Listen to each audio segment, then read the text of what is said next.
तेरा ही सहारा। तो इस कलयुग का धर्म बताया है संतों ने कि इस युग में कोई करनी, कोई जप तप, कोई तीर्थ व्रत मान्य नहीं होगा। जैसे बताते हैं कि जमींदार जो खेती करते हैं, समय का जो बीज बोता है तो उसकी फसल अच्छी पैदा होती है, और जो बेसमय का बीज बीजते हैं तो खेत में क्या पैदा होएगा, कुछ भी पैदा नहीं होता। तो ये नहीं समझते कि अब कलयुग जा रहा है, कलयुग आया हुआ है। कलयुग के अंदर एक संतों का सत्संग और नाम का सिमरन चलेगा। इसके अलावा पिछले 3 युगों के जो कर्म धर्म थे वो इस कलयुग में मान्य नहीं है, वो सब रद्द हो चुके हैं, वो समय बीत चुका है। तो इसलिए बोले है कि भाई देवी देवता मणि मसाणी ये सब काल के मुंह में चले गए। ऋषि मुनि जिन्होंने 80,000 88,000 किसी ने 60,000 वर्ष तप किया था, वो भी सब काल के मुंह में चले गए। जो बड़े बड़े अवतार आए थे वो भी काल के मुंह में चले गए। ब्रह्मा विष्णु शिव जी जो कि काल के ही पुत्र थे, काल ने उन तीनों को भी भेद नहीं दिया और वो भी मृत्यु घाट में पहुंचे।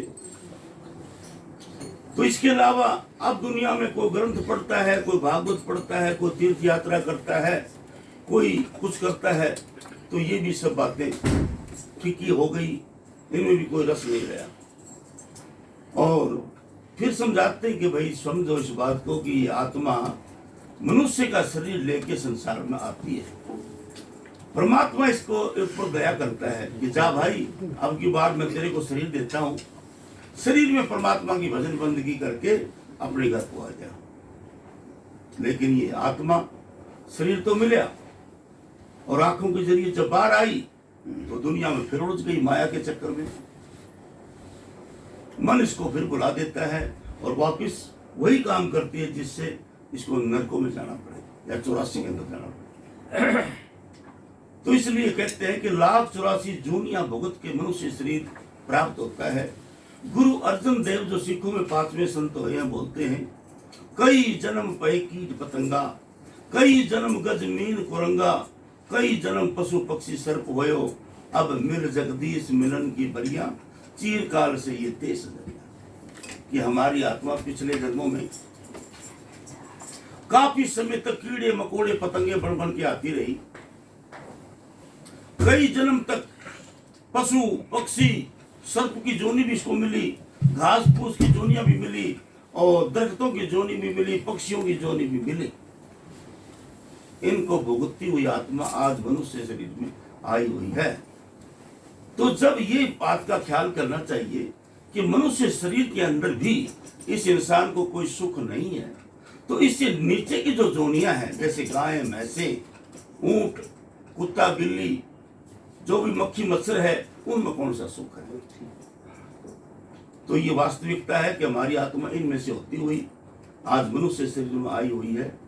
अब इस मनुष्य शरीर का धर्म यही है कि संतों का सत्संग करें, वहां जो आपको नाम का उपदेश मिले वो लेकर के घर आके गुरु का वचन अटल रखे, नाम का सिमरण करें।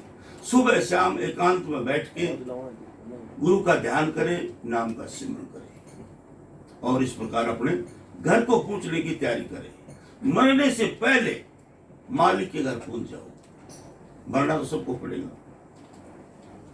मरना पड़ेगा तो आत्मा मालिक के घर नहीं जाएगी। संत सिखाते हैं मरने से पहले मरना सिखाते हैं।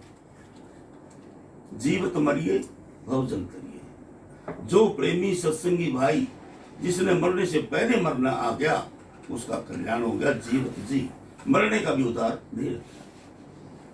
तो इसलिए बोल रहा है कि सोनी सुरती मोनी मूर्ति हृदय बीच बसाना, तो बड़े भागा मानस तन पाया अब शरण गुरु की जाना। तू सतयुग त्रेता द्वापर बीता कली कीर्तन गाना, तू सेंसर मस्ताना जी सतगुरु मिल गए निजुर दर्शन पाना। तू कह 1600 मस्ताना ध्यान गुरु का काल की तोड़े जेल करी।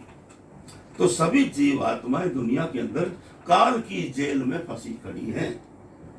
किसी को खबर नहीं इस बात की कि हम काल की जेल में फंसे हैं। ये तो जब संतों का सत्संग सुनोगे तभी आपको इस बात का पता चलेगा कि हम वाकई में काल के बंधन में बंधे बैठे हैं। नहीं तो हम आजाद हैं, हम अपनी मनमर्जी से जो कुछ करते हैं। इसलिए जो कुछ भी तुम अपनी मन मर्जी से करोगे वो सब तुम्हारे लिए बंधन ही होएगा। हाँ, मनमति छोड़ के गुरुमति धारण करोगे तो कल्याण होगा। इसलिए संत कहते हैं गुरुमत ध्यान कर और फिर अपना दुनिया में कारोबार करो, भजन बंदगी करो, सत्संग करो, नाम का सिमरण अभ्यास करो, फिर आत्मा का उद्धार हो जाएगा। हाँ